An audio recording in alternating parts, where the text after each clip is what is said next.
Hello everyone, welcome to Literature Warriors. So today I'm here to give you some tips, some important tips just before your exam, and I believe the last minute tips will help you to score good marks for your O-level literature paper. So without wasting time, let me go to the first tip, that is about time management. So, I just want to give you this tip because with my experience, I know uh, most of the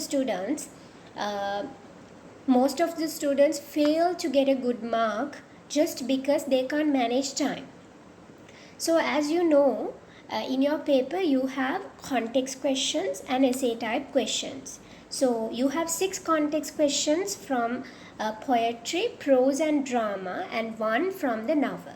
So, for each context question, you are getting 5 marks, and for the context question from the novel, you are getting 10 marks. So, you have to always consider how many marks you are getting for each question. Then dividing time, then you can decide how you should allocate your time. So I recommend you can do it in your own way, but I recommend you to finish all the context questions within 1 hour. Then you have 2 hours to do your essay type questions. So I recommend you, if you can complete your complete your context question from the novel within 10 minutes, then you can divide your time for the other 6 context questions, and most importantly, after writing the context questions also, you have to check your answers again. So self-correcting is really important because as literature students, you always you're well competent with the language. So, but you still make careless mistakes. So if you self-correct them, if you go through your answers again, you can easily correct your mistakes, those careless mistakes. Right. So then you have 2 more hours, and as you know, you have 10 more minutes to read as well. So that is something additionally added for you to as a help for you. So you can divide those that 2 hours into the to write your essay type question. So I recommend you to take 30 minutes to write one essay type answer. And remember, you are getting 15 marks for one essay type answer. And what some students do is, now when they see a question from a familiar text, let's say it's a poem, so you have thousands of things to write. So you're well competent. Oh, this is something what I have studied well, and you may write it nicely, and you will take about 1 hour to write it, and then you will miss another question, another essay type question, because you have allocated more time for one answer. Just remember, stick with the time, and just after finishing up, just after 30 minutes, just however complete it. Now for my students, I'm always telling that if you don't have time to do that, like now 5 minutes more and you're still writing the second point, and what you have to do is keep some space in the middle, but don't put any any arrows, any crosses or something else. Just keep that space and write the conclusion. Then, because you're getting marks for the introduction, facts, and conclusion, so if you stop your answer without writing a conclusion, that will be that will not be a good thing for you. So you will reduce marks from that. So remember, stick with the time. That is my first tip. And secondly, you have to select the most easiest question, not the question, not the text you're familiar with. So what most of the students do is Now when they see, just imagine you're perfect with eagle, because most of the teachers do eagle as the first poem. So you're quite familiar with eagle, and there's a question from eagle. But the question is somewhat unclear, because some of the words, there may be some words that you don't know in the question. But as you are very familiar with the context, you will select that question. No, don't do that. Select the easiest question. You should be somewhat familiar with the context also, but like you have to give more, like you have to give priority for the question which is more clear for you, because you are getting marks for relevant facts. You can only write relevant facts if you can understand the question. So go for the question which is more understandable. That's the second tip. Thirdly, when you get a question asking, do you agree? Please write whether you agree with that or not. Don't be in the middle path. You have to select whether you agree or not. So I recommend you at the end of the introductory paragraph, if you can write whether you agree with this or not, that would be more clear, right? And the examiners will go through it. Like examiners will understand that you have understood the question very well, and after telling, like I would be agree that, or it is agreeable that, or I would disagree that, it is disagreeable that, at the end of the introductory paragraph, then from the next paragraph onwards you can deliver your facts according to what you have written. So I recommend you write whether you agree with this or not in the introductory paragraph, and you can remind it in the conclusion as well. Well, and if you get a question like discuss, then you can give the both facts. Like you can talk about the pros and cons, and advantages and disadvantages. You can talk about the two sides. But if you agree with something, please support the facts for that.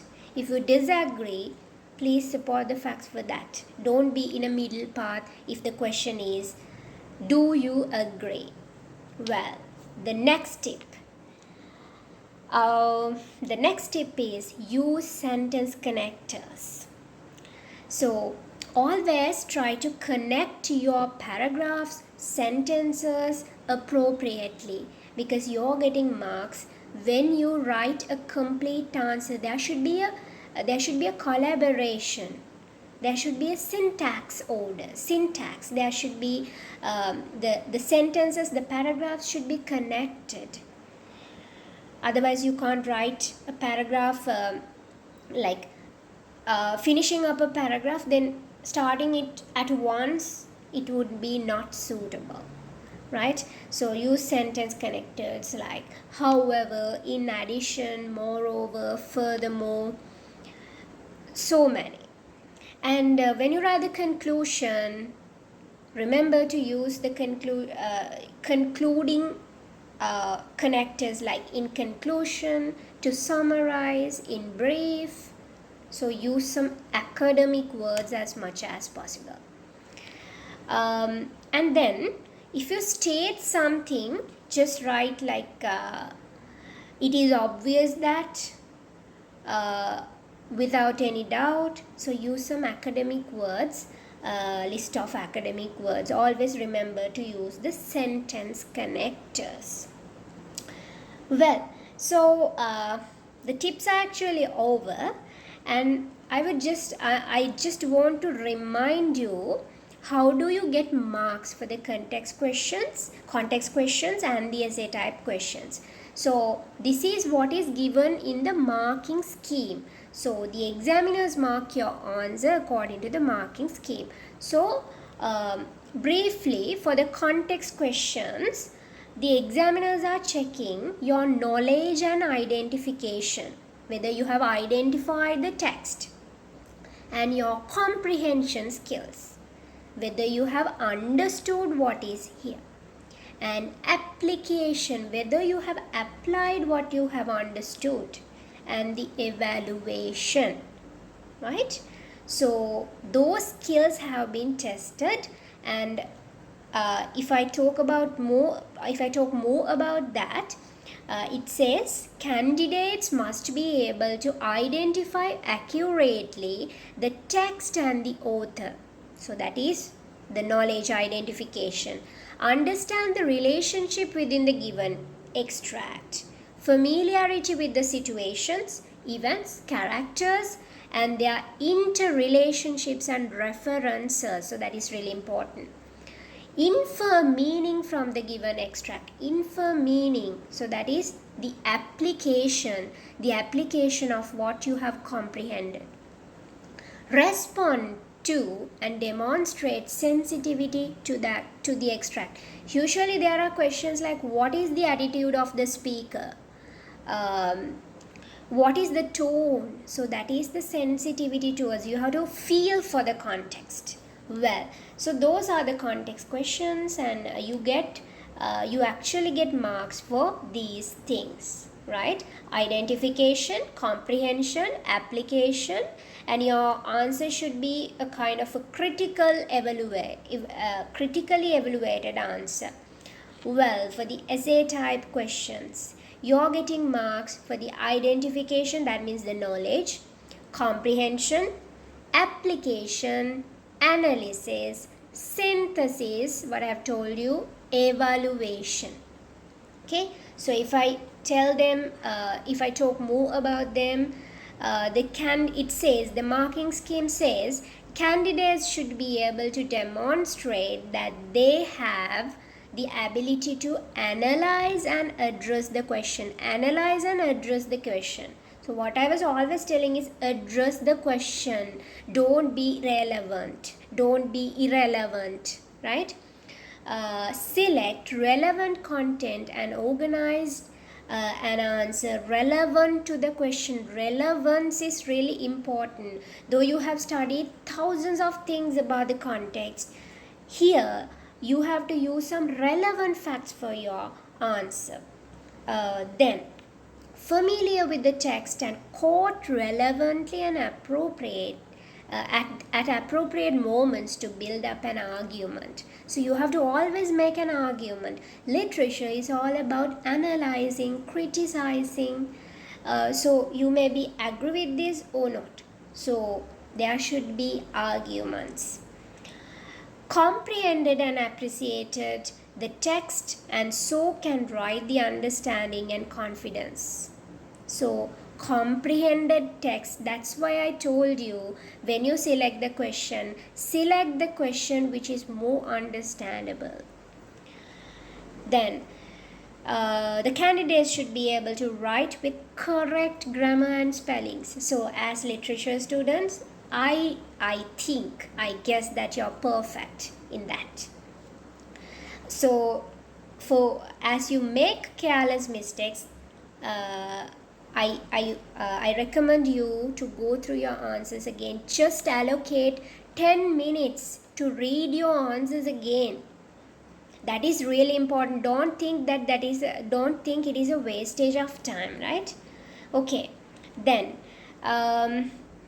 related the experiences they gain to the world around them. So this is really important. Now when we are studying the poems, prose and dramas, we always talk about the universal applicability.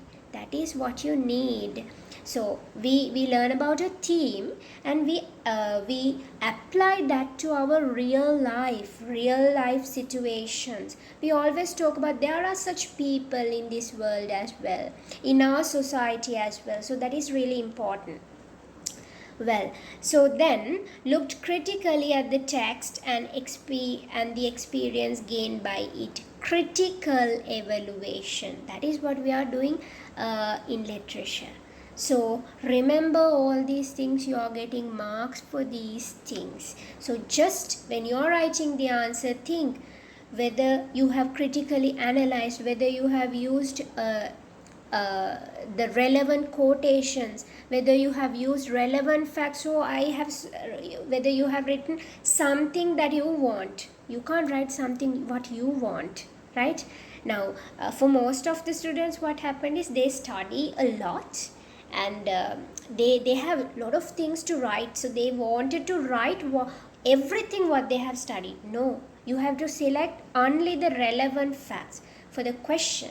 You have studied a lot, that's right, but you have to write only the relevant facts. All right, so these are the most important facts, and some tips. So as I said earlier, the last moment tips will be important for you, so remember them when you're going to the exam. So I wish you all the best, all the very best with your exams. Thank you everyone.